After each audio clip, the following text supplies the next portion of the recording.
예, 주말 편하게 쉬고 계십니까? 8월 20일 일요일 오프로입니다. 제가 그동안 시장 얘기 드리면서 미국, 중국 얘기를 많이 드렸습니다. 매크로 관련도 좀 봐야 되고, 장이 좋을 때야 우리가 스토리별로, 섹터별로 열심히 보면 되지만, 장이 혹시나 주저앉거나 좀 조정받을 때는 이 매크로나 또 이것저것 또 봐야 되는 게 있어요. 나름 공부 삼아 세상 돌아온 얘기라 보면서 한번 들어보시죠. 자, 중국은 우리나라에 정말 밀접한 관계를 맺고 있습니다. 경제적으로도 그렇고요. 투자하는 측면에서도 제가 예전부터 계속 미국, 중국은 챙기면서 봤던 것 같아요. 그리고 워낙 2000년 초반에 2007년까지 그 강하게 올랐던 그런 장세가 머리에 뇌리에 박혀 있습니다. 2015년에 그 미치였던 그 후광통에 중국 인민들이 주식할 때 그 느낌은 정말 강력하거든요. 근데 지금 힘이 좀 많이 빠졌죠. 이 많은 인민들이 인구수도 이제 인도에 뒤처지고 오히려 디플레 걱정을 할 정도로 힘이 많이 빠져 있습니다. 자, 왜 이렇게 됐을까요? 제가 뭐 애널리스트도 아니고 그 역사학자도 아니죠. 근데 제가 전 정권맨 출신으로서 보통 이제 그렇게 합니다. 깊이 파는 것보다는 투자할 때는 얇더라도 넓게 하는 게 좋은 것 같아요. 그런 거 오히려 두루두루 볼 수 있기 때문에 투자하는 측면에서는 도움이 좀 많이 됩니다. 자, 그런 면에서 제 공부도 할 겸 한번 정리를 해보고 같이 좀 봐주셨으면 고맙겠어요. 자, 중국 공산당은 1919년 우리나라 3.1운동 때였는데 그죠? 5.4운동이 있었고 그 다음에 1921년에 공산당을 창당을 했다고 합니다. 자, 그 다음에 국가주석들이 계속 변했는데 그중에 특징되는 몇 분만 좀 찍어볼게요. 자, 나이 많으신 분들은 모택동으로 보통 알고 있죠. 저도 모택동으로 배웠는데 마오쩌둥 그분이 이제 중국 공산당을 기반을 잡았던 분이라 합니다. 1950년대 마오이즘을 창시했고요. 어떻게 보면 이제 기반을 잡기 위해서 그 막시즘에서 얘기하는 프롤레타리아 혁명 그것처럼 중국에서도 문화 대혁명을 1966년부터 10년간 있었고 그때 권력 기반을 잡았었어요. 자, 그 다음에 이제 덩샤오핑 보통 덩소평이라 했는데 이분이 이제 1980년대 이제 국가 주석이 됐었거든요. 많이 들어보셨던 흑묘 백묘론입니다. 이때 미국과 많이 접촉을 했었고요. 그 당시에 이제 미국과 중국이 소련과 싸우면서 세를 많이 넓히고 패권 국가로 자리 잡던 구간이었지 않습니까? 그리고 80년 후반에는 미국 경제를 위협했던 일본과의 플라자 합의를 통해서 일본도 잃어버린 2, 30년을 만들었던 그런 시기였고 그 미국의 두려움을 많이 느꼈을 거예요. 덩샤오핑도. 그러다 보니까 도광양요라 해서 도광양이가 빛을 피해 숨고 힘을 기른다는 의미거든요. 지금도 많이 씁니다. 미국이 너무 거대하고 강하기 때문에 우리의 힘을 숨어서 기리자 그런 의미로 하면서 자본주의를 도입하고 실용주의를 표방했다고 합니다.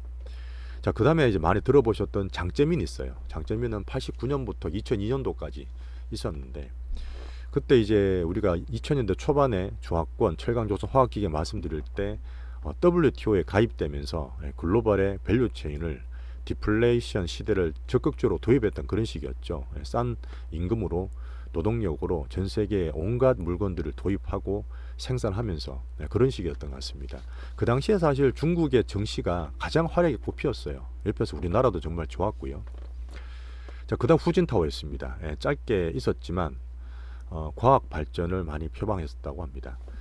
자, 그 다음에 우리가 계속 얘기 드리고 말을 하고 있는 시진핑인데 시진핑이 그당 안에 있었던 그런 국가 주석에 대한 임기를 바꿔버렸죠. 작년 10월이었습니다. 원래는 2013년 그 10년 전에 취임을 했고 집권을 했는데 자, 원래 이제 두 번 연임하고 그만두는 거죠. 근데 3연임을 하게 됐습니다. 그 중국의 법을 다 바꿔버렸잖아요. 그래서 지금은 이제 그 무한집권 체제를 만들어버렸고 예전에 보면 이제 뭐 어디에 따라서 그 출신을 나누는 상하이방, 태자방이 있었고 약간 엘리트 출신은 공청당이 있었는데 걔들끼리 돌아가면서 이렇게 해먹었거든요. 국가주석을. 근데 그것도 순환체제를 망가뜨려 버렸습니다. 완전히 이제 일당 독재가 된 거죠. 자, 그런 것들이 이제 어떻게 보면 향후로 봤을 때 글로벌 시각들이 좀 안 좋게 보는 그런 면인 것 같고 실제로 중국에서도 안 좋게 지금 작용하고 있는 것 같아요. 여러 가지 문제가 있습니다. 지금 중국은 저출산이다. 인구도 지금 미등 밀렸고 부동산 금융은 사실 수십 년 됐고 뒤에 잠깐 말씀드릴게요. 오히려 이제 디플레를 걱정할 정도로 인민들이 돈을 안 씁니다. 어떻게 해도 안 써요. 왜? 부동산도 지금 계속 망가져 있죠. 정시로 지금 어떻게 해서 살려보려고 그러는데 잘 되고 있지는 않습니다. 어디 가나 각국에 이게 공산당이든 자본주의든 그 나라 인민이나 국민의 부의 기본은 부동산이에요. 부동산의 비중이 좀 크고 작고 있을 뿐이지 부동산이 가장 큰 부의 원천, 소비의 원천입니다. 그 다음에 어떤 정시 같은 걸 보시면 되겠죠. 근데 부동산이 망가지다 보니까 그동안 너무 잘 갔던 부동산이 망가지다 보니까 중국 인민들이 엄청나게 디플레가 돼 있고 디프레션에 빠져 있다고 저는 그래 봅니다. 작년부터 이거를 깨치기 위해서 민간 기업을 키우겠다. 작년 말 올해 쪽 한참 나왔죠. 원래 이것도 이제 시진핑이 2021년도까지 빅데이터를 가지고 있었던 그 여러 가지 그 베트라는 미국 그 중국의 큰 빅데이터 데이터 센터 이런 데를 박살내 놨잖아요, 얘들이. 그래 공산당에서 그거를 다 흡수를 하고 그랬었는데 이것들 다시 살리겠다 그러는 거죠. 어쨌든 살리겠다 의지를 지금 가지고 있는 거고, 구체적으로는 동수서산이라 해서 그 동쪽에 사실은 지금 그 중국의 동쪽은 우리나라 황해 쪽이지 않습니까? 그 북경이든 그 상하이 쪽에 다 붙어 있잖아요. 상해 쪽이 그쪽이 이제 워낙 발달된 도시인데, 저 내륙 동쪽으로 가다 보면 아주 자원은 많지만 개발이 미개한 데가 많잖아요. 그런 쪽으로 데이터 센터도 옮기고 디지털 산업을 하겠다, 디지털 인프라를 깔겠다는 아주 큰 흐름을 갖고는 있습니다. 물론 그래 되면 좋겠지만 지금 부동산 같은 경우는 꼬여 있다 보니까 발목을 좀 잡고 있는 거죠. 자, 그다음에 지금 기업 부채에 대해 이전도 말씀 좀 드릴게요. 자, 이런 상황인데 지금 미국이 중국을 견제한 지는 꽤 오래됐습니다. 보통 우리가 아는 거는 2018년 2월부터 그때 정시도 빠지고 그랬잖아요. 그때 트럼프 관세 패권을 본격적으로 표방하면서 이때 사실 트럼프 욕을 되게 많이 먹었어요. 왜 그러냐면 그 전까지만 하더라도 미국이 전 세계 글로벌 경찰 역할을 했잖아요. 경찰 역할을 했거든요. 근데 트럼프는 자국의 이익을 가장 우선시하고, 원래 기본이었지만 표는 덜 내셨는데 그런 미국의 스탠스가 완전히 바뀌기 시작한 거죠. 근데 사실 중국을 보고 글로벌적으로 봤을 때는 이 바이든도 똑같습니다. 오히려 이제 미국 쪽으로 산업을 다 붙이고 동맹을 표방하지만 어쨌든 자국 최우선주의로 선을 딱 그어버리고 제2의 신냉전을 만들어버린 거죠. 그래서 이제 중국에 갔던 그런 제조업들을 리쇼어링, 자기 국가로 불러들이고 자기 동맹국가 니어쇼어링, 브랜드 리쇼어링을 해서 옆에 국가나 동맹국가로 배치하는 그런 산업 밸류체인을 구성하고 있습니다. 하지만 잘 모르시겠지만 2010년 이후에 오바마도 그렇게 했었다고 그래요. 저도 사실 기억은 잘 안 나는데 길게 봤을 때는 원래 2008년에 서프라임 터지다 보니까 자기 그 GDP의 70%까지 따라온 중국을 견제를 많이 못했던 거죠. 2008년에 서프라임이 자기 발등에 떨어져 버렸잖아요. 어쨌든 오바마, 트럼프, 바이든을 거치면서 이 미중 패권은 더 거세지면 거세졌지 그리 약해질 것 같지는 않습니다. 물론 제가 작은 디테일로 내년에 미국 대선이 있기 때문에 워낙 작년에 빡세게 붙여놨던 그런 갈등 과정을 조금은 순화되지 않겠냐, 뭐 그런 기대를 하고 있는 가운데 지금 이제 중국이 터진 거예요. 결국은 사실 뭐 미국도 좋은 거죠. 중국이 안 된다는 건 좋은 건데 자기들 바라는 바니까. 근데 중국의 글로벌이나 자기 나라에 미국에 또 피해지는 이 영향이 엄청나게 크지 않습니까? 그러다 보니까 그 경중도 조정하면서 보는 것 같아요. 자, 구체적으로 중국의 부동산 금융은 가끔 제가 말씀드렸지만 이게 아까 말했던 여러 가지 주석 때부터 중국이 가장 큰 게 뭐예요? 인구가 가장 많고 땅이 제일 넓지 않습니까? 그 인구로 그냥 삽질하는 거예요. 그냥 우리 군대에서 많이 했다시피 그렇게 계속 발전해 왔던 거거든요. 그러다가 이제 2000년도 넘어가고 WTO 가입하고 과학기술 넘어가면서 중국은 사람이 특이한 게 중간이 별로 없어요. 아주 첨단 산업을 잘하든지 반도체나 우주 항공이나 무기 같은 거 있죠. 밑에 있는 경공업이나 이런 걸 잘하는 거예요. 그 중간에 사실 중간재를 우리나라 많이 있지 않습니까? 이제 그런 사실을 해들 보고 있었는데 그런 판도가 바뀌는 거죠. 그 사이에서 밑에 기반을 찾는 인프라, 토목, 건축 이런 것들은 부동산도 많이 했고, 실제로 미국 GDP, 중국 GDP에 있어서 잠깐 보여드릴까요? 자, 이게 이제 중국 GDP의 부동산 관련 비중입니다. 중국의 GDP는 우리나라 10배쯤이라 보시면 돼요. 우리나라 GDP 10배 정도 보시면 되는데 97년, 90년도만 하더라도 GDP의 부동산 비중이 10%가 안 됐죠. 근데 지금 계속 올라가지 않습니까? 그러니까 2000년도, 2010년, 20년대까지 제가 말씀드리고 싶은 거는 이제 15년이거든요. 2015년도까지 계속 부동산으로 아주 쉽게 말하면 연 성장률 9%, 10% 찍을 때 이 부동산들이 엄청나게 역할을 했단 말입니다. 자, 그렇게 많아졌는데 실제로 삐걱거리게 된 거는 2015년이었어요. 2015년에 제가 후황tung 때문에 중국이 많이 올랐다도 말씀드렸습니다. 이건 홍콩 지수인데 이때죠, 이때. 이때 중국이 후황통으로 살짝 열면서 정시로도 돈이 엄청나게 들어왔는데, 이때 위안화 박살나면서 공급 과잉. 사실 공급 과잉은 뭐냐면 지금 이렇게 커다란 동그라미가 말씀드렸던 2000년 초에 인프라, 중국 철강, 조선, 화학으로 엄청나게 키웠던 그런 중국의 가장 정시가 경제가 좋았던 한 해였고요. 미국 서프라임 때문에 막 박살났잖아요. 근데 사실 이때 제로금리 만들고 미국이 QE 1, 2, 3 풀 때 있었잖아요. 그 유동성장세가 우리나라 3년 왔다 말씀드렸는데, 이때 사실 이때 미국과 중국 사이 괜찮았습니다. 이때만 해도 왜? 다 안 좋았으니까, 다 위기였으니까. 이때 사실 미국이 살아날 때 있잖아요. 중국이 되게 많이 도왔습니다. 미국 국채를 중국이 제일 많이 사줬어 이때. 예. 그러면서 사실 QE가 잘 됐던 거죠. 이때만 해도 오바마 표방을 하지만 괜찮았던 시절이었는데, 실제로 이제 두드러진 거는 계속 그 뒤에 돈을 풀고 부동산 하다가 중국 자체적으로 있잖아요. 이때만 하더라도 중국의 국채는 우리도 팔았어요. 정권사에서. 왜? 미국이 받쳐줬으니까 중국 국채가 꾸준하게 가격이 올라가는 거야. 금리 떨어지면서. 위안화도 괜찮았고요. 근데 그게 빠그라진 게 2015년이었습니다. 2015년 계속 사이 좋을 수는 없잖아요. 2015년에 물론 미국이 7년 8년 만에 금리를 올린 것도 있었어요. 진짜 8년 만에 올렸거든요. 8년에 7년인가 올리고 나서 빠그라지기 시작했는데, 이 미국의 금융정책이 진짜 중요하고 중국도 마찬가지입니다. 이머징 국가에 엄청 큰 영향을 미치는 거예요. 이때부터 이제 공급 과잉, 돈도 풀고 뭐도 풀고 다 했는데 2015년에 보니까 공급이 너무 많아. 그때부터 이제 부동산에 본격적으로 그레이 내놓다, 지방부채가 너무 많다는 얘기 나오기 시작한 겁니다. 사실 헝다나 완다 터진 거는 2021년, 2022년인데 실제로 중국 부동산은 계속 안 좋고 공급 과잉되다 뻥 터지면서 8년째 이러고 있는 거야. 8년째. 자, 그러다 보니까 제가 말씀드리는 부분이 결론이긴 하지만 오래오래 갑니다. 오래오래. 예, 쉽게 이게 뭐 빵 터지고 그런 문제가 아니라 보는 거예요. 자, 방금 말씀드렸던 부분 80년부터 2015년까지 부동산 관련해서 성장이 지속됐었고 결국은 공급 과잉으로 넘어가면서 2015년부터 그 위기를 알았거든요. 알았는데도 특별하게 이걸 어떻게 할 수가 없어. 예, 중국 경제라서. 그때도 시진핑 시대였습니다. 시진핑이 조금 보수적이야. 좀 공산당이 특화된 인물 같기도 해요. 자, 그러면서 이제 구체적으로 2021년 11월이었습니다. 예, 그때 우리 장도 되게 안 좋았어요. 우리나라 이제 장 꺾일 때였는데 글로벌적으로도 헝다가 터졌죠. 아직도 해결 안 됐습니다. 아직도 해결 안 됐어요. 얼마 전에 달러와 자산 파산 신청한다고 이틀 전에 나왔죠. 헝다는 정시에 상장돼 있지도 않아요. 상장은 되어 있는데 거래 정지를 2년째 막고 있습니다. 아예 거래를 안 하게 돼 있어요. 작년에 완다 터졌죠. 얼마 전에, 그죠? 자, 근데 2023년에 지금 터진 게 100개 원. 지금은 비구 위안, 그 다음에 뭐 가든 머시기 영어로 된 거 있죠. 그 다음에 중농신탁으로 이 사람들이 자, 이래 되면은 확산되겠다, 리먼 브러스 되는 거 아니냐 걱정하는 부분이 이제 중증그룹 사태거든요. 이쪽 관련해서 돈이 들어왔는데 몇백억입니다. 아주 크진 않는데 그게 돈이 묶인 거죠. 자, 그러면 지금 한번 살펴보겠습니다. 이걸 어떻게 해야 되느냐. 뭐 결론은 또 말씀드리지만 그래도 금융부실은 되고 영향은 받겠지만 전체적으로 시스템 부실로 확산될 가능성은 낮다. 자, 기관들 분석을 한번 볼까요? 이거는 제가 좀 보는 건데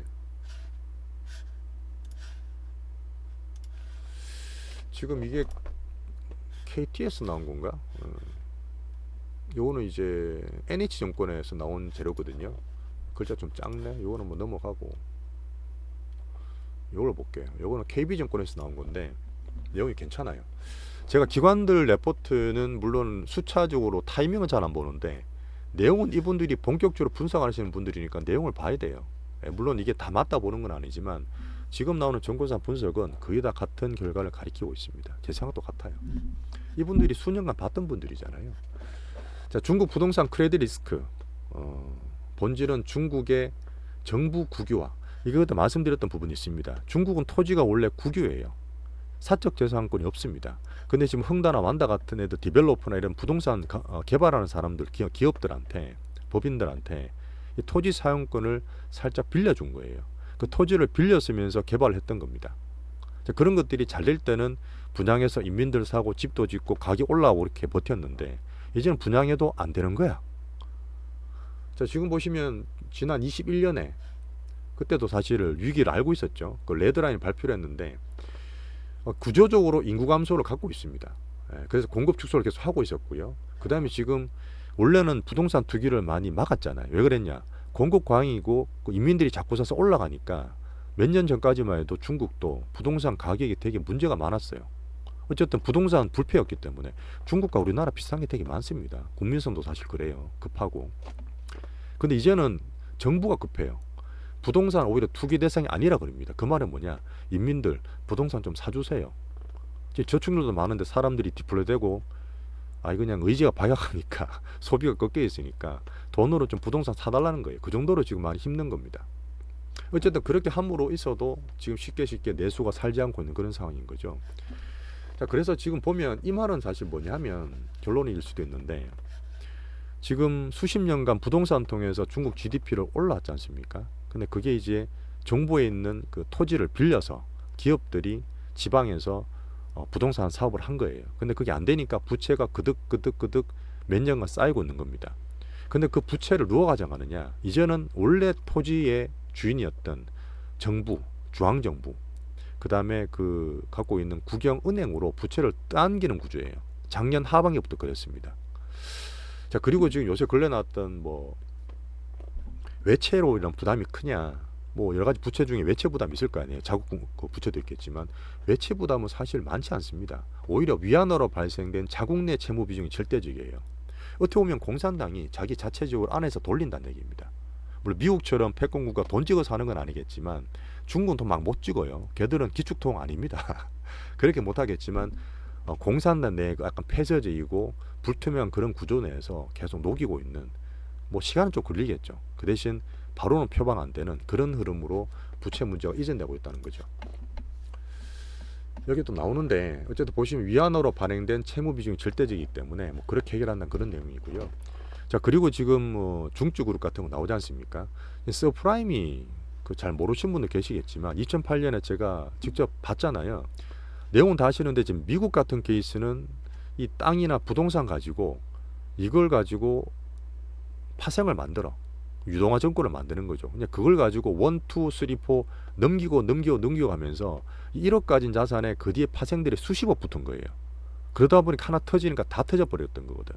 그 미국도 어쩔 수 없었던 부분인데 중국은 공산주의고 사회주의고 폐쇄성이 있지 않습니까? 파생 상품이 별로 없어요. 애들은 자본주의를 해봐야 정권이나 채권 정도는 보지만 사실 환율이나 금리도 그렇게 투명하지 않습니다. 파생 상품요? 안 해요. 이쪽에 대해서 파생으로 파급되는 레버리지가 적다란 말입니다. 그러다 보니까 단기적으로 중국판 서프라임이다. 말이 안 된다 보는 거죠. 시스템 리스크로 확산 안 된다. 아주 길고 이 묵직하고 오래된 부채 부담을 지방정부나 기업들의 부채를 중앙정부로 넘기면서 녹이는 과정이 필요할 거다. 그 다음에 뭐 그 사이 내수나 여러 가지 부양을 시키겠죠. 그래서 중국 경제 성장률이나 소비 쪽은 눈높이를 낮춰라. 그렇게 보는 게 맞다고 봅니다. 자, 이렇게 보여드렸고, 자, 구체적으로 이걸로 잠깐 보여드릴게요. 자, 중국의 기업 부채, 이게 사실 이게 지방 부채예요. 아까 말씀드렸던 토지 사용권을 빌려주면서 부동산 사업을 했던 그런 디벨로퍼들이 있죠. 그런 기업 부채가 GDP 대비로 부채를 많이 봅니다. 보통 GDP 대비로 몇 프로냐 보는 거예요. 중국이 GDP 대비 기업 부채가 167%입니다. 그 독보적이에요. 이걸 누가 떠안느냐? 자, 그다음 중국의 정부 부채는 볼까요? 중국의 정부 부채는 생각보다 많이 높지 않아요. 한 6, 70%, 70%대 됩니다. 많은 거는 일본이죠. 일본이 120%대예요. 미국도 보면 100% 넘죠. 우리나라도 뭐 생각보다는 적습니다. 우리나라 지금 이게 나오진 않지만 60%, 70%대예요. 자, 그러다 보니까 자, 중국의 어떤 기업 부채, 엄청 많은 기업 부채, 디벨로퍼나 그런 지방 부채들을 향후적으로 즉 부채 부담이 낮은 중앙정부, 중앙은행들이 부담을 하면서 가지고 있어요. 그걸 어떻게 부담할 그 표현을 할 때는 정부가 다시 토지를 국유화하는 과정이다, 이렇게 보시는 분도 있고 부채를 이전하는 과정이라 보시는 그런 분도 있습니다. 그러다 보니까 기간 분석도 그렇고 제 생각도 마찬가지고요. 오래 가요. 오래 갑니다. 글로벌 패시브 학자로 보면서 중국이나 경제나 투자에 대한 기대는 제가 줄이면서 뭐 그런 테마 좋았던 덜 하면서 그렇게 투자하시면 됩니다. 오래된 얘기예요. 흥다는 지금 2년 넘어도 그냥 뭐 계속 그냥 그래 있습니다. 자, 정치적으로 내년에 대만 총통선거가 1월달에 있어요. 어떤 양강관계자 부각될 수 있겠죠. 그 내년 11월달에는 미국 대선이 있습니다. 그러다 보니까 뭐 미국이 봤을 때 중국은 뭐 경제가 더디고 안 좋은 거는 좋은 거죠. 미국 패권 전쟁상. 하지만 이런 디테일적인 부분에 있어서 봤을 때는 등락이 좀 있을 거다. 그다음에 작년에 워낙 많이 터졌기 때문에 오히려 변동성 측면에서는 불확실한 거를 이렇게 비관적으로 부풀리지 말고 그 등락 내에서 보는 게 저는 좋다고 봅니다. 구체적으로 저는 계속 말씀드렸지만 매크로, 환율, 증시, 금리를 다 보고 있어요. 중국 관련해서. 그 보면서 우리나라 한국 투자할 때 지속적으로 과정을 관리하고 포트 조절을 할 겁니다. 자, 마지막으로 제가 하나 말씀드릴게요. 가끔 뭐 우리 지인 얘기하면서 부동산 그 얘기를 드렸는데 이거 수년 된 얘기입니다. 왜? 레버리지 시대였잖아요. 디플레 시대. 어떻게 보면 중국이 만든 십수년간의 이 글로벌 디플레 시대. 암만 금리를 낮추더라도 디플레가 안 왔던, 인플레가 안 왔던 시대였지 않습니까? 근데 이게 바뀌었잖아요. 자, 그때 부채를 얼마나 많이 썼겠어요. 계속 부채를 쓰다가 미국은 얼마 전에 국가 뭐 신용등급 낮춰지고 말이 많았죠. 지금 단기적으로도 장기씩 올라가는 것처럼 원래 국가의 정부 부채가 제일 많은 국가가 미국입니다. 방금 보셨겠지만 지방의 부채, 지방 부채가 제일 많은 거는 중국이에요. 자, 그러면 가계 부채가 제일 많은 나라는 어디죠? 글로벌 독보적으로 우리나라입니다.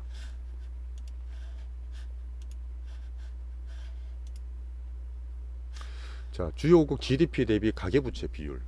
우리나라가 102%예요. GDP를 초과합니다. 이게 더 올라갔을 거예요.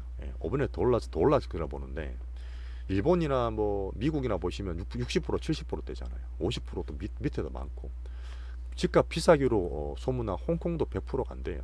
그건 이거 누가 만든 거죠?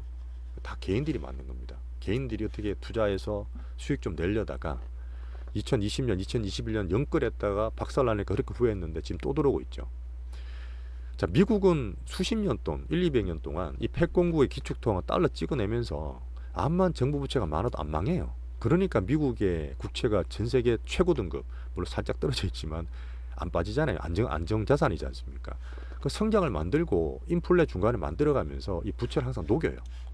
그러니까 미국은 괜찮습니다. 이 부채가 큰 문제가 아니에요. 단기적인 문제지. 중국도 방금 말씀드렸지만 중장기적으로 중앙정부 부채를 이전을 하면서 녹일 거예요. 한국의 가계부채는 누가 녹입니까? 나라가 이걸 해결해 줘요. 물론 절치부심해서 본인이 행복을 위해서 부를 쌓기 위해서 한다고 하지만 우리나라의 가계부채 문제는 정말 심각합니다. 앞으로 정말 차별화되고 극차별화돼서 서울이나 이쪽이 좀 더 버티고 좋을 수도 있겠지만 이 개인들의 가계부채, 특히 부동산 쪽은 정말 조심하셔야 돼요. 향후적으로 미국이 어떻다 했죠. 제가 볼 때 소비가 살짝 꺾일 수 있습니다. 중국도 보면 부채 때문에 힘들다 봤죠. 우리나라는 미국, 중국을 다 같이 봐야 되는 경제 관련 중앙권 국가입니다. 제가 봤을 때는 부동산 레버리지 막 써서 살 때는 아니라 그렇게 보고 있어요. 제 의견입니다. 자, 오늘 이제 중국 관련 말씀드렸고요. 마지막에 제 그냥 부동산 개인 소형까지 말씀드렸습니다. 주말 잘 쉬시고요.